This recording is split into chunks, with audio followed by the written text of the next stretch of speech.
जहाँ सुरों की थाप से परंपरा बोलती है, जहाँ हर ताल में इतिहास धड़कता है और जहाँ वाद्य यंत्र सिर्फ वादन नहीं, भावना है, पहचान है, आस्था है। नमस्कार, आप सभी का स्वागत है सीजनल लाइव न्यूज़ पर। मैं हूँ आपके साथ रागनी वर्मन।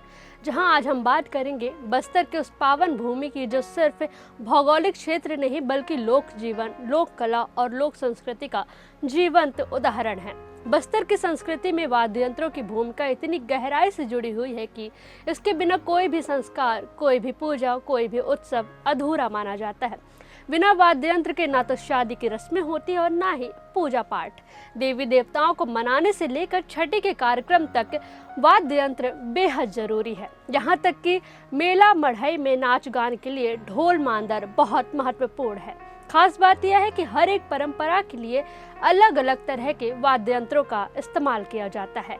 पूजा पाठ और देवी देवताओं की आराधना के लिए जिन वाद्य यंत्रों का इस्तेमाल किया जाता है उसका उपयोग शादी या फिर नाच गान के लिए नहीं होता। तो चलिए आपको लिए चलते हैं बस्तर की उस मधुर यात्रा पर, जहां हम आपको बताएंगे बस्तर के अलग अलग वाद्य यंत्रों के बारे में। जब देवी देवताओं की आराधना होती है ध्वनि से, बस्तर के आदिवासी समाज में यह परंपरा है कि हर अवसर पर अलग अलग वाद्य यंत्र बजाए जाते हैं। पूजा पाठ के लिए जो वाद्य यंत्र बजते हैं वे कभी शादी या नृत्य में इस्तेमाल नहीं किए जाते और यही बात बस्तर की संस्कृति को विशिष्ट बनाती है। सबसे पहले बात करते हैं नगाड़े की। नगाड़ा यह कोई साधारण वाद्य यंत्र नहीं है, यह एक ऐसी थाप है जिससे देवी देवता जागते हैं, जिससे प्रकृति झूमती है। यह बैल की खाल से बनाया जाता है और इसे बजाने की एक विशिष्ट विधि होती है। एक जोड़ा होता है एंड्रा और माई, एक को पुरुष और दूसरे को स्त्री का स्वरूप माना जाता है। इसके साथ बजाई जाती है मोहरी, एक ऐसी बांसुरी जो पतली नहीं बल्कि मोटी और गंभीर स्वर देती है। यह लकड़ी और पीतल तांबे से बनी होती है और जब यह बजती है तो लगता है जैसे जंगल की आत्मा गा रही हो। फिर आता है टोंडी, एक शंख के आकार का वाद्य जो पीतल से बना होता है और पूजा की शुरुआत में इसका उपयोग होता है। तुड़भुंडी, यह एक छोटा सा नगाड़ा होता है जिसे एक हाथ में पकड़कर और दूसरे हाथ से लकड़ी से बजाया जाता है। यह नगाड़े के साथ तालमेल बनाकर पूजा के समय माहौल को आध्यात्मिक बना देता है। जब शादी की रस्मों को थाप मिलती है, अब जरा सोचिए, बिना ढोल के थाप के क्या कोई शादी की बारात पूरी लगती है? बस्तर में जब शादी होती है तो बजता है ढोल, पर यह कोई आम ढोल नहीं होता है। यह विशेष रूप से बड़ा होता है और इसमें एक तरफ बकरी की खाल और दूसरी तरफ बैल की खाल लगी होती है। इसके साथ छोटी मोहरी बजाई जाती है जो मोहरी का छोटा रूप होता है। शादी के रीति रिवाजों की रफ्तार और उत्साह को बढ़ा देती है। शादी में कभी कभी टामक का भी इस्तेमाल होता है। यह एक सिंगल नगाड़े जैसा वाद्य यंत्र है जो ढोल की थाप में थिरकता है।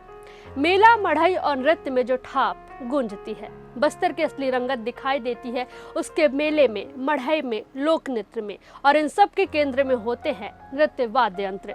सबसे पहले बात करें कुट्टा मांदरी की, जो विशेष रूप से अबूझमाड़ के ग्रामीण क्षेत्रों में बजाया जाता है।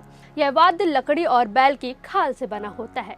एक तरफ छोटा और दूसरी तरफ बड़ा होता है। एक तरफ हाथ से और दूसरी तरफ लकड़ी से बजाया जाता है। दूसरी ओर कोतोड़का, यह पूरी तरह लकड़ी का बना होता है जिसमें एक छोटा होल होता है। इसे कमर से लटकाया जाता है और दो छोटी लकड़ियों से बजाया जाता है। यह सिर्फ शादी में मांदर के साथ बजाया जाता है। और अब बात करें सबसे खास बात की, गौर नाचा ढोल की। यह बस्तर की पहचान है। 5 से 6 फीट लंबा ढोल जो गौर नृत्य के दौरान बजाया जाता है। इसमें पहनते हैं गौर के सींग से बना मुकुट और जब यह नृत्य शुरू होता है तो पूरी धरती जैसे थिरकने लगती है। बस्तर पंडुम में दिखा सुरों का संगम। हाल ही में हुए बस्तर पंडुम महोत्सव में इन पारंपरिक वाद्य यंत्रों की शानदार झलक देखने को मिली। छत्तीसगढ़ में आदिवासी संस्कृति को संरक्षित करने के लिए बस्तर पंडुम का आयोजन किया गया, जहां केंद्रीय गृह मंत्री अमित शाह और मुख्यमंत्री विष्णुदेव साय ने विजेताओं को पुरस्कृत किया। इसी दौरान आदिवासी वाद्य यंत्र श्रेणी में कोयली बेड़ा ब्लॉक के प्रतिभागियों ने प्रथम स्थान हासिल किया। बस्तर के इन वाद्य यंत्रों को सुनना सिर्फ एक संगीत नहीं बल्कि एक पीढ़ियों से चलती आ रही परंपरा को महसूस करना है। यहाँ हर थाप में एक कहानी है, हर धुन में एक परंपरा है और हर वाद्य यंत्र में बस्तर की आत्मा बसती है। इन वाद्य यंत्रों की गूंज ही है जिसने बस्तर की संस्कृति को आज तक जीवित रखा है और जब तक ये थापे हैं तब तक बस्तर की परंपरा भी अमर रहेगी। तो ये थी बस्तर की परंपरा से जुड़ी वाद्य यंत्रों की जानकारी। बस्तर से जुड़ी वाद्य यंत्रों की इस परंपरा को लेकर आपकी क्या राय है, हमें कमेंट बॉक्स में ज़रूर बताएं। इस वीडियो को लाइक, शेयर व चैनल को सब्सक्राइब करना ना भूलें ताकि आप तक बस्तर से जुड़ी हर जानकारी समय से पहुंचती रहे, क्योंकि जब थाप बस्तर की होती है तो सिर्फ कान ही नहीं दिल भी सुनता है।